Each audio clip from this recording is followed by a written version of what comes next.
Buccaneers enjoyed a humiliating afternoon in Lubumbashi as they were handed a 3-0 defeat by St. Elo Lupopo in the first leg of the CAF Champions League.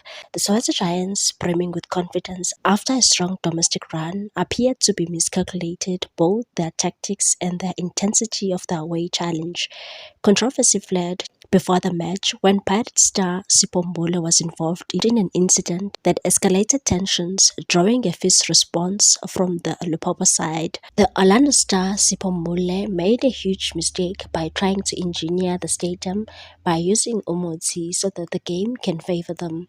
They were met with backlash after the Lupopo team attacked them really bad for trying to engineer the ground.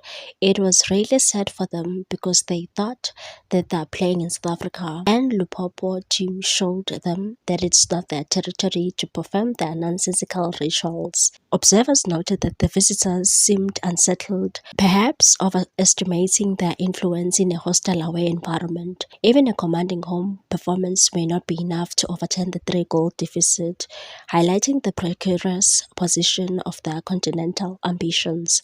For the Buccaneers, history offers a little comfort, and the return leg will be critical. Please like, comment, share, and subscribe for more sports news.